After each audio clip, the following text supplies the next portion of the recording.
it feels like it's coming. When that is, I mean, most of my work suggests that, this year should continue and maybe even the first 2 quarters of next year. I've decided not to predict publicly where I think Bitcoin's going to go.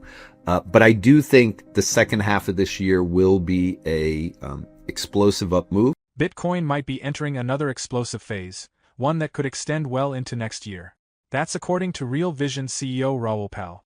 In a recent conversation with macro investor and analyst Visser Jordi, who brings over 30 years of Wall Street experience, both shared highly bullish views on Bitcoin, though with different timelines. Pal sees the current rally continuing into the first half of 2026, driven by strong macroeconomic tailwinds. Jordi agrees momentum is building but believes the real fireworks could come in the second half of 2025. He even suggests Bitcoin could surge to $500,000, fueled by a massive short squeeze triggered by its fixed supply and an accelerating wave of forced buying. At that price point, Bitcoin's market cap would approach $10 trillion, likely pulling the entire crypto market up with it. Stick around until the end of the video, as Raoul and Visser Jordi break down why Bitcoin's next phase could be its most explosive yet, and how it might take everyone by surprise.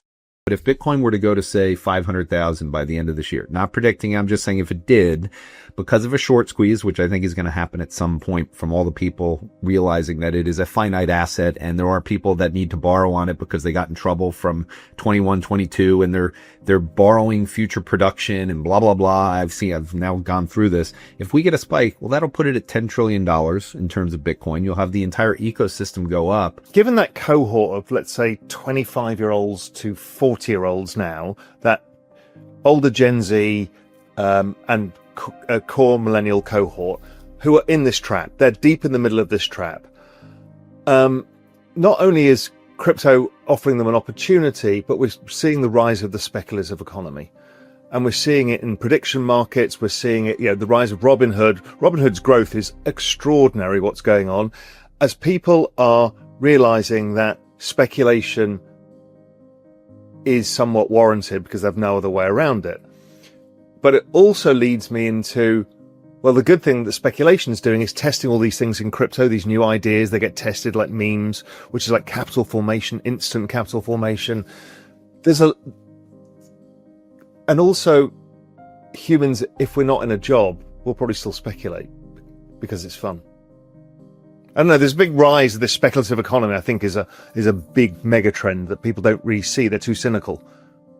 All you have to do is go to the Fred database and look at the chart of gambling as personal consumption expenditures of gambling, which is now over $200 billion a year in the US. And it's a perfectly linear incline.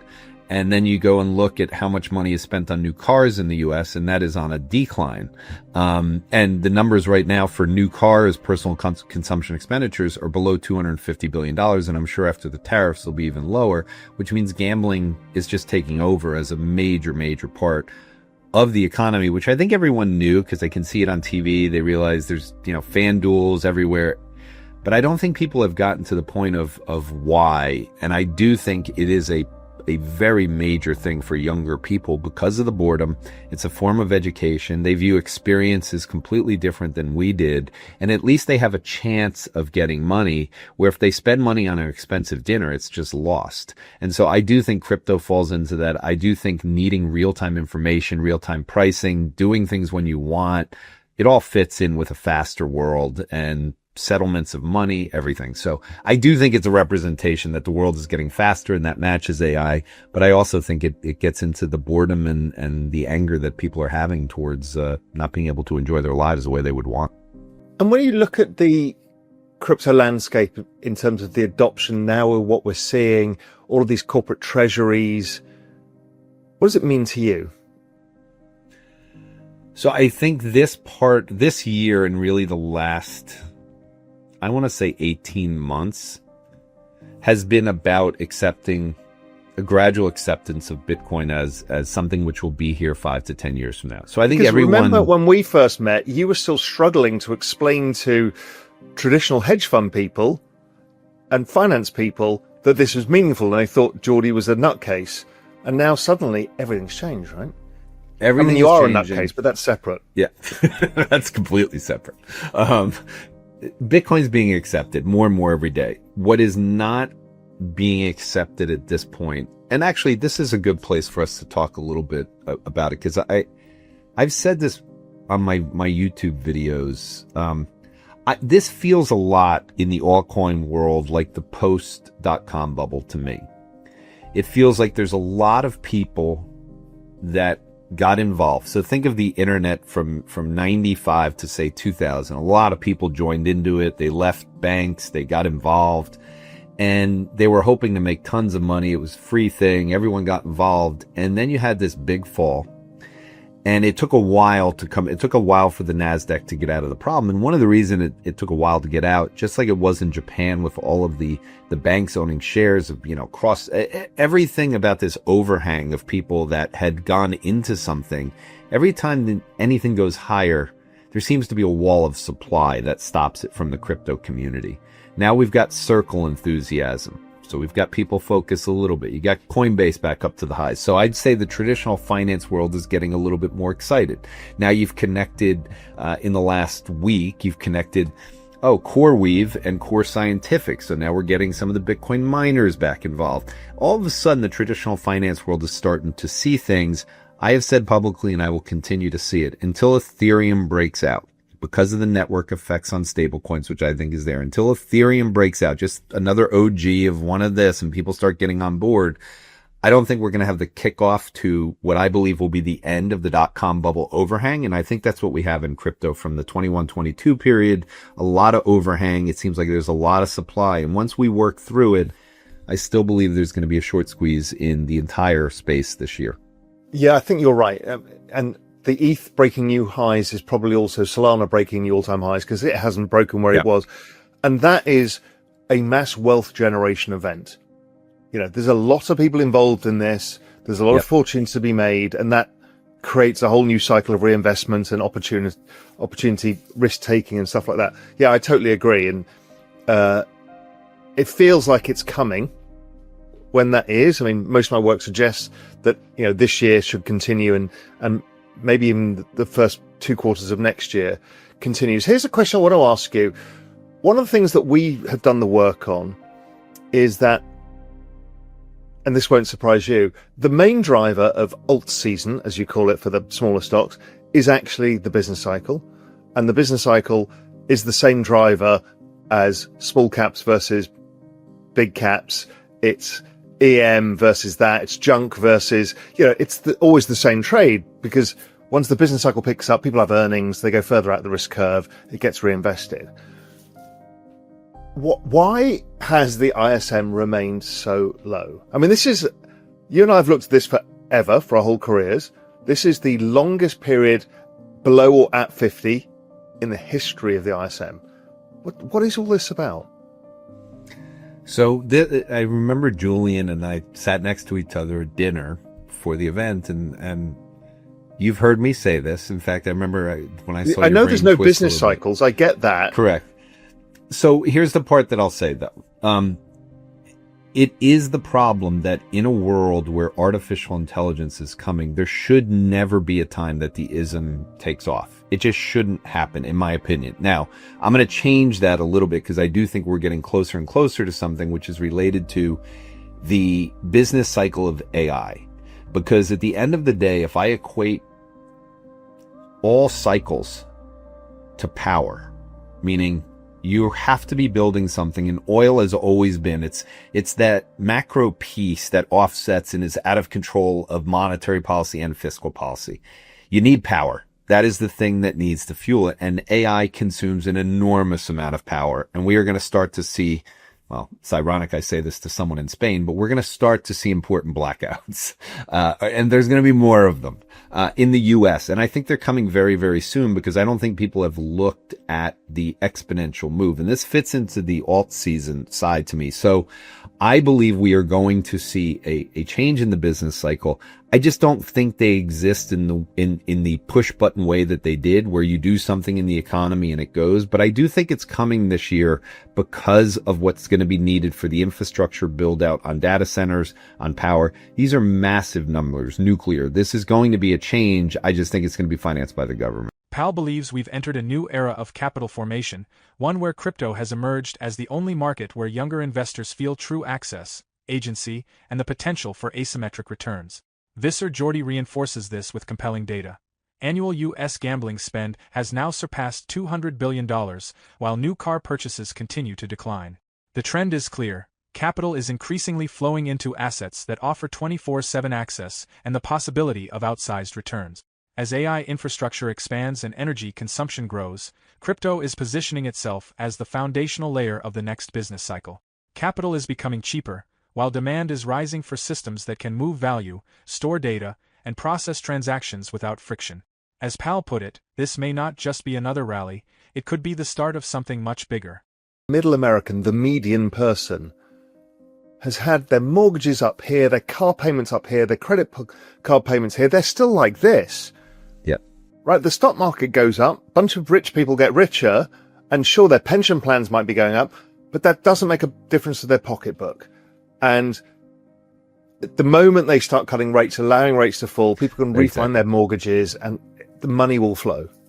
Yeah, I think what Trump is saying to everyone is the bet he wants to make is to move rates as close to zero as possible. And whether that's 2%, 1%, it doesn't really matter. I think the rate cuts that we did before were a normalization rate cut. So we overshot and then we moved them to a level where you could make the argument that, okay, now we're normal. The next rate cuts to me will be the actual rate cuts that we were expecting. That'll be the trigger for the business cycle. And it'll come at a time where I really do believe we are underestimating just how much build out is going to have to happen to deal with all this compute.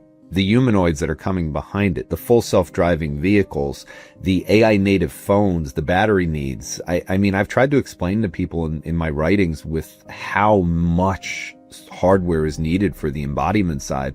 And I think you're seeing that in the semiconductors. I think semiconductors are the oil of this, generation. Yeah. And they're breaking higher and they're broadening out. It's not just NVIDIA anymore. It's the analog names. And I think that's in preparation. So I would be using, and I have in the past, and I'm sure you have too, if you haven't seen this so far, the SOX relative to the NDX, it's having its best quarter in the last 25 years. And I think that's a kickoff phase because I think for a true business cycle scenario that you're talking about, semiconductors should outperform software, and that's what's necessary, and I think that's what started. In the end, where I get to in all of this is somewhere down the line, the marginal cost of electricity will go to zero.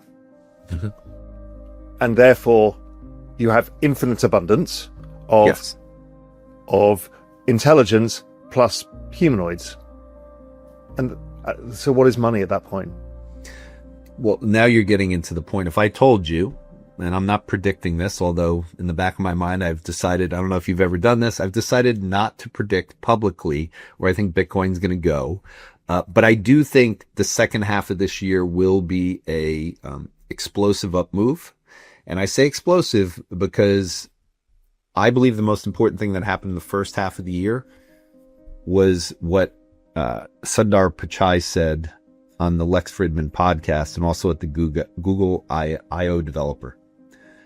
When he said that from a year ago, we were up 50 times in token usage. Okay. Now, if you ask 100 people on Wall Street, what's a token with inside AI, 99 of them won't know what it is unless you go specifically to the tech world. When I hear tokens, I think AI adoption, I think inference, I think reasoning, I think AI agents are just starting. AI agents to me are the most powerful force for productivity and job losses in terms of the going through. But it is massively powerful for Stripe. They should see exponential growth in stablecoin transactions. And you're seeing this, like the stablecoin adoption is happening at the same time. I just don't think people yet know on the wealthy side know how to translate tokens to stable coins, to Bitcoin, to Ethereum, to the power needed to fund all of that. But I think that's what we're going to learn. And I think that is an anti-fiat situation. I think it's fine. They'll go up together. But if Bitcoin were to go to, say, 500,000 by the end of this year, not predicting, I'm just saying if it did, because of a short squeeze, which I think is going to happen at some point from all the people realizing that it is a finite asset and there are people that need to borrow on it because they got in trouble from 21, 22 and they're borrowing future production and blah, blah, blah. I've now gone through this. If we get a spike, well, that'll put it at $10 trillion in terms of Bitcoin. You'll have the entire ecosystem go up. I don't think the fiat system will see that type of growth in terms of this. And once that's moving at that speed, I think everyone from the investor world is going to start looking at how to participate at a time that wallets are easier to open and we're starting to see more and more. So I just have this belief that instead of this being a boom, I view this as a disruptive shift in money that has to happen at a time, not when the fiat system's doing well, but when the crypto thing is doing so well and it's not based on speculation, it's based on the transfer of money. Yeah, and I've always said it was a parallel financial system that got built and we're now migrating across. And what we're about to do is migrate the cash system onto stablecoins. I mean, it's staggering, but it's coming. And when you've got the government talking about deficit financing and everyone kind of knows that it's debasement, it'll only accelerate the adoption curve because it is the only way out. It's this capitalism eating capitalism. Well, here's the newest form, and it's going to happen, and nothing will stop it. And that's where I think we are. I think all the turning points right now are that capitalism is eating capitalism, and rather than it be a bearish argument for assets, it's not. But I think the pie of assets, the shift should be happening to a different system. And I think that's a very different argument, and I think it'll bring wealthy people in because then FOMO will set in, greed will fit in, and it'll be more towards the crypto world. And that's why I think Circle's important. I think CoreWeave's IPO is important. I think Core Scientific. You're seeing it in the traditional finance side. And when I hear people say, well, I think Bitcoin's not going up because people are moving into Circle. And I'm like, I don't know what you guys are talking about, but that's not the way it works. I just think the Ethereum side and the power side, the whole energy, all of the transactions, I thought the token side is big. Interconnectedness of everything. That's what people don't yet see. And what you're talking about is it's all part of the same thing. It's this new digital world that we're moving into that is entirely new. And it has its own system of money. It has its own system of truth. It has its own ledger system. It has its own everything. In other news, AI tools like Grok and ChatGPT are quickly reshaping the world of crypto day trading. These platforms enable traders to track real-time sentiment shifts and turn them into structured trading setup. With crypto markets running 24/7 and fueled by social media hype, tools that cut through the noise are becoming essential. Take June 2025, for example. Solana's DeFi boom pushed its total value locked past $9 billion. Traders using Grok could have caught the early wave of sentiment, while ChatGPT helped refine entry points, exits, and stop losses. This is the new trading playbook. Combine live insights with AI-powered structure. Unlike traditional markets, crypto's high volatility, shallow order books, and rapid hype cycles demand speed and adaptability. Grok scans platforms like X for token mentions and sentiment shift. ChatGPT then translates that data into actionable trade plans, entries above breakouts, stops under support, and targets based on risk-reward ratios. Together, these tools offer a potential edge for short-term traders chasing fast-moving opportunities. AI is no longer just optional, it's becoming a core part of the strategy. But what do you think? Is this a smart move for traders or a risky over-reliance on tech? Let me know in the comments.